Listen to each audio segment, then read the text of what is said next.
That time of year again. Merry Christmas, everybody. What did you expect? Milk? Actually, it's Corona. It comes in these big 75 centilitre or 71 centilitre bottles, the same size as a bottle of wine, really. But I'll be honest with you, it doesn't taste as good coming out of a tankard as it does coming out of the neck of a bottle. Especially if it passes over a wedge of lime, which a lot of people up here in the northern hemisphere think is very pretentious. I'll have a Corona, please. Would you like a wedge of lime in that? Yes, thank you. And it does actually add a little bit, because it's kind of a citrusy taste anyway. But most people don't realise it stems from a practical purpose, that obviously these are brewed in warmer climes, Mexico. That the wedge of lime is actually to prevent insects from going into the beer. Because the citrus warns them off. Anyway, what have I been up to since the last video? Which, by the way, thank you very much for all your very positive comments and responses, as well as a few of you sort of, saying, "Well, I know you really shouldn't give up competitions," but I think what it boils down to is as I've mentioned and as we've discussed before, it is the subjective nature of human beings, really. That in that type of competition, that if you can imagine a 100-metre sprinter, the thing that gets him across that finish line, be it his nose or his chest or whatever he wants to protrude, to get that, as I say, to cross that line before anyone else, the only thing that gets him across that line is himself or herself, themself. It's their training regime, their body, their ability. It's cut and dried. If you're the first across that line, you're the winner. I mean, it's not like the judges can say, "Well, yeah, okay, he was first across, but you know what, see the guy that was fourth, I really like his shirt." No. You're first, you're first. With the modelling thing, it's completely different. It doesn't seem to come down to, I'm not saying who's the best, because I don't want to say, "Oh," you know where I'm coming from.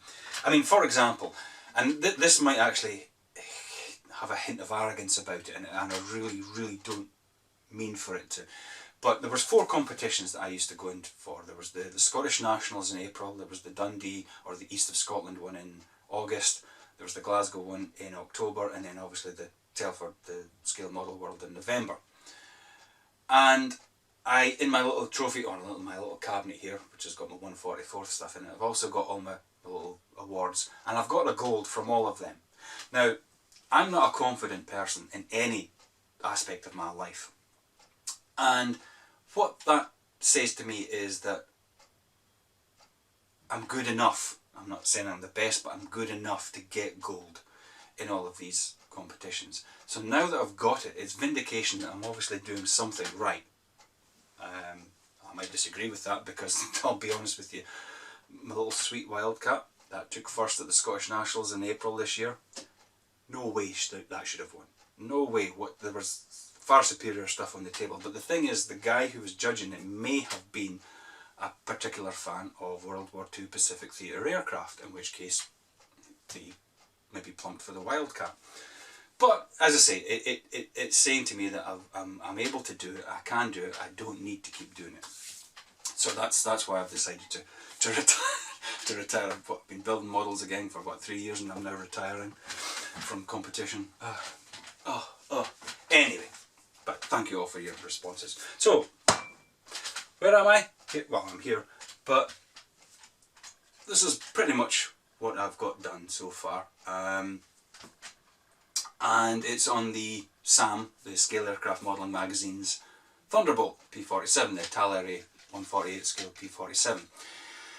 As you can see, I'm doing it in French markings, and it's now painted up, and it's looking not too bad, if I say so myself. But I'm trying something a wee bit different with this one, in that I'm trying to paint the weathering as opposed to painting it and then weathering it with pigments and washes and whatnot. What I'm doing with this one is I've seen a couple of other modelers, and I've seen photographs as well of wartime aircraft that are heavily weathered, but that the panels actually lighten towards the outsides as opposed to darken, which is what we're more familiar with. You know, we do our panel line pre-shading, and then we darken, you know, we put a wash in there and darken the panel lines even further. I'm doing the exact opposite with this one. I primed it, and then instead of pre-shading the panel lines, I pre-shaded the panels, but in lots of different colours. There was a chromate yellow and a darker grey and a lighter grey and whatnot, so that when the first coat of olive drab went on, I already had lots of nice variations in colour intensity and whatnot. I then went to my go-to tool, the burnishing brush. Seriously, if you don't have one of these, get one. You'll never stop using the damn thing. And I went along all the outsides of the panels, further, you know, wearing the paint away, almost. Well, that's exactly what I was doing. Some more than others, you know, so that it didn't look all the same.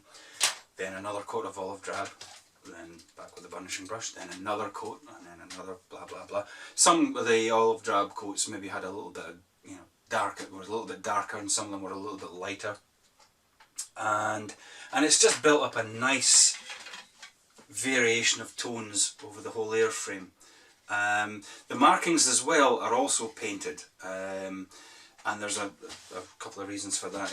And one of them is that the Italeri decal sheet is, if I can angle it correctly on the light, there you go, very glossy, high sheen on it, and you can see that. I mean, I can bring it forward, and I don't know if that'll actually pick up how thick they are. They're a very thick decal as well, to the extent that the stencil data almost feels like braille.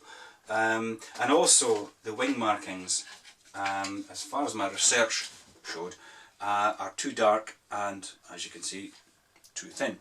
So I decided they were obviously easy enough to paint, but the roundels, for the roundels I used a set of Montex masks. Now it's the first time I've ever used them, and I heartily recommend them. You give them a try. They're some precision cut vinyl masks.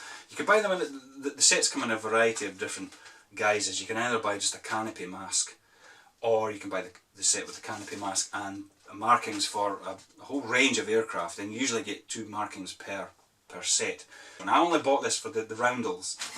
And also you get what they call the cam set, which is a canopy mask, the markings, the nationality markings, and you also get a set of master gun barrels, which in this case, you know, was obviously the 850 calibers. Although in saying that, I mean, they're, as far as the Thunderbolts are concerned, it's not like they're drilled barrels or anything. They're just simple tubes, which I suppose I could use aluminium, but it was only an extra £3 and you get these in them. So yeah, I went for that set. But I really only needed it for the roundels, the French roundels, because it was a different aircraft that was represented, you know, in terms of tail markings and the number and everything. So the actual number, the White 24, which is the appropriate aircraft, I actually used the decal sheet, cut out the 24 and carefully taped it over 2 layers of masking, thick masking tape, and then with a new scalpel blade very carefully went round the outside and created my own mask, which I must admit I'm actually quite chuffed with it. I was quite surprised it came out so well. Yeah, the Montex mask, I actually did them the wrong way. You're supposed to put them on first. You do the Montex mask first, but when you've just primed the aircraft, spray an area of white, and then you put your marking on it, because you build it up on a white layer. And the reason for that is, if you can imagine the wing surface, or whatever, the surface of the model, this is an extreme close-up, so you've got the mask coming along like that, that's one side. So if I was to tip that up, you can see the roundel, so we'll tip it back. So you're seeing the cross-section here. So you spray white in there, so the white goes down over the surface of the model and up the side of the mask. So then in this instance, the outer band is a yellow band, so I then come and spray the yellow. So when the upshot is that when I take the mask off, you've got this thin layer of white paint, thin layer of yellow paint with these exposed edges, so you can actually see the little layer of white. But it didn't really matter on this one, because as I said, that's about 8 coats of olive drab, albeit very, very dilute ones, so that I've got complete control over how I build the colour levels up. But it's coming out quite nicely. I mean, I will eventually use washes and pigments on it, but I'm trying to do as much with the paint as I possibly can. The thing that I'm a little concerned of is, obviously when it comes to putting the stencil data on, That was shiny there. And there's a lot of stencil data, is that I've actually built up a nice sheen with the burnishing brush, and there's thousands of variations of sheen intensity on the surface, which if I put these on, I'm going to have to use a varnish to flatten them all down, and I'm going to lose all that. Quite often varnish just takes away a lot of any pre-weathering that you've done. But again, it'll just be a case of getting the burnishing brush out. I did that on the Nan Chang. I didn't do anything prior to applying the varnish, and I used the burnishing brush on it afterwards, and it's worked fine on that one, but I've actually already put a lot of work into this one, and I'd be ashamed to lose it, but I might have to anyway. So the only other thing I've done to it is, I was going to use the original engine that came with the kit, which is more than adequate, but it occurred to me that the Hellcat, I'm going to call it a Wildcat. I keep calling the Wildcat a Hellcat, and I'm going to call the Hellcat a Wildcat. The Royal Class Hellcat set, kit, box, whatever you want to call it. And for those of you who are not familiar with Edward's Royal Class, Edward do their weekend editions, which is the kit, basic kit. They do the Profi packs, which is that same kit, but with maybe a canopy mask and a photo etch fret. With the Royal Class kits, they go all out. You get 2 kits in the one box. It's 1/48th scale, always. In this case, it's obviously the Hellcat. And they also supply canopy masks ×2, photo etch cockpits ×2, photo etch wheel wells ×2. In this instance, you only get 1 set of gun bays, but it's a photo etch gun bay set with resin guns, resin wheels, and 2 resin engines. But the engines are designed to be viewed through the front of the aircraft, through the cowling, as it were. So they're not detailed to the side and at the back. And as you know, I was being the operative word, well, still am, going to be showing my Hellcat with all the panels off, so you can see all the fuel tanks and all the engine bearers and the engine. So I needed a full engine, so I got an ARES resin engine for it, which meant that I had a spare resin engine, the Edward one, spare resin one for them. So I decided I was going to use that. As you can see, it's basically the front cylinders. I don't know if that's maybe too dark. The front bank of cylinders, and the cylinders at the back are only represented to be viewed from the front. They're only that way, as it were. Which is fine, because I'm not showing any panels off the engine. You'll just see it through the cowling covers, as it were. So I'm using that one, which is quite nice. It's going to add a little bit more interest behind the propeller. It did come with a photo etched ignition harness and photo etched push rods. And photo etch's very nature is that it's a flat sheet, so they're 2-dimensional. But I thought, if you're going to be viewing it from the front, that's probably okay. But they were an absolute nightmare to fit. I've got it in a wee spares box here. Here's the ignition harness. It's a one-piece thing. So you get the ring and all the leads. I don't know if it's going to show up. There it is there, and you can see it's kind of flat. That was an absolute to try and fit. So I decided not to, and I actually came up and just made my own ignition leads out of copper wire, the ignition ring, as it were. I'm not sure what you would call that, the injector ring or whatever, out of brass, and styrene rod for the push rods. And obviously it's a much more detailed engine anyway, so that's fine. What else? What are we looking at? 14 minutes, oh my good God in heaven. Yeah, so when I was down at Telford, speaking of competitions, I'm still going to do the club competitions, because they're just a bit of fun. If anything, they're more like a group build. At the club, we have every other month we have a competition, and there's a theme, be it Soviet Union, desert, or whatever. And in December, they're always a colour, which is it's already passed. This was my entry for December, and it's still in the box, which is fairly typical of me. This December's was yellow. So I picked this up when I was at Telford. It's the Aero Club 1/44 scale Dragon Rapide, de Havilland Dragon Rapide. If you look back in my videos, you'll see a video I did of a local air show, East Fortune, and there's a Dragon Rapide at that, and I kind of fell in love with it then. So I've actually been looking for a good kit for it, but this is 1/44th, it's Aero Club. It's very basic, but as you can see it's yellow, which was one of the reasons. Oh, I bought 2 for the yellow competition, neither of which obviously made it, but one of them I actually bought to try and get the wife to do. And it was just a painting exercise. There's no, well, there's a little construction in terms of there's 2 arms and a bauble to go on a hat. But I've actually already made a start on it because I don't think the wife's going to. And it's this little fella. It's one of the minions from Despicable Me, and in this instance it's from Despicable Me 2, and it's the little golfer one. It's called Shank. His actual name's Kevin. But I've made a little star on him, so I've got his little arms and his golf club here. It's just a painting exercise, a bit of fun. I don't think the wife's going to do, but anyway.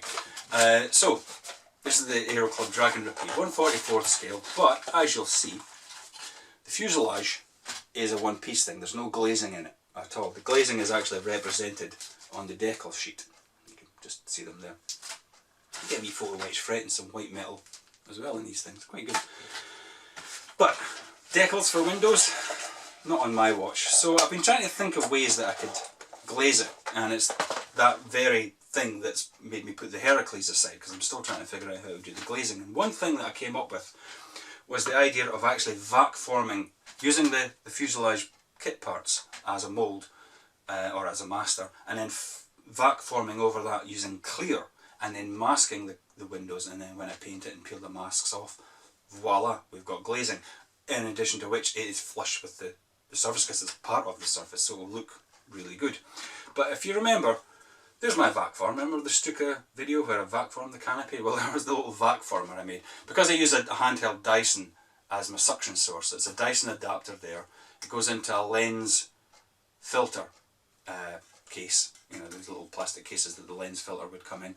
I used a little bit of gauze from a sieve and then styrene, square section styrene strip as the surface. Oh, it's the seal, I should say. Now obviously I'm not going to get a fuselage on there. Perfect for canopies, but not for fuselages. Now remember I said that a fellow club member, Gordon, had created a fantastic vac form, and he said he was going to make me one. Well, Gordon came through, true to his word, and he presented me at Telford with the finished article, which I was willing to pay him for, but he wouldn't accept a penny. God bless him. But anyway, there's my vac former, right? Here's Gordon's, or mine.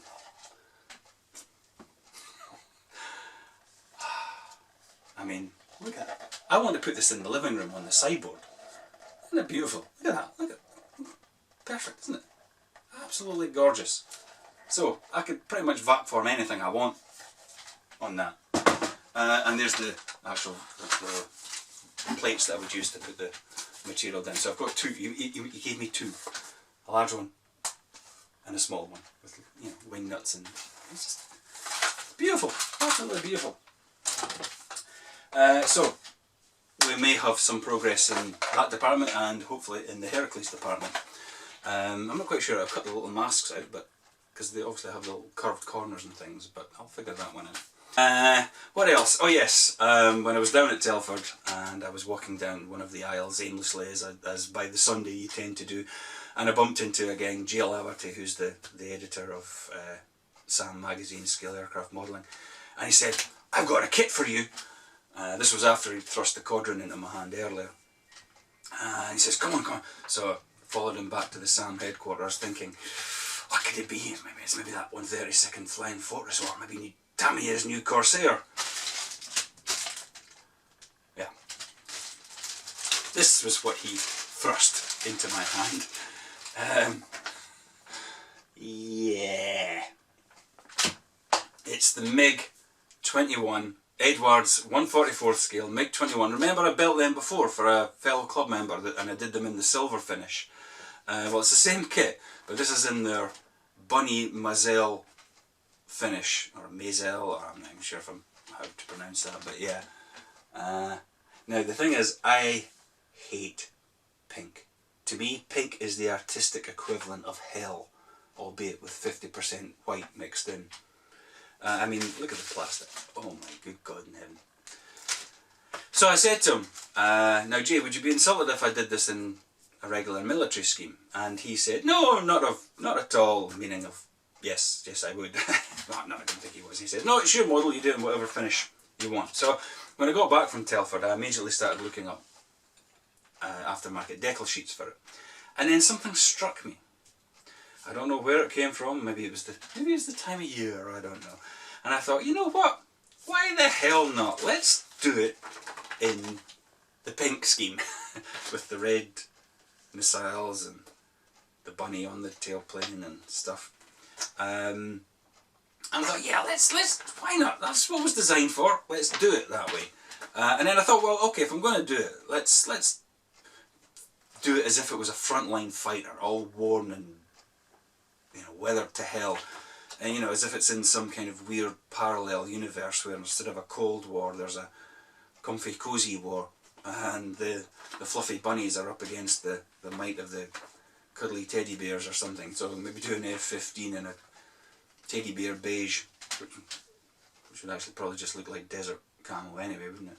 But anyway, so I thought, yeah, I'm going to do it in the pink, all weathered to hell. I've even got a little, that's one of the perks with Sam, because when I said, oh, RetroKit do a resin cockpit for it, he says, well, go down and speak to Dominique and tell him I sent you and you're building it for Sam. So I've got a little resin bang seat for it as well.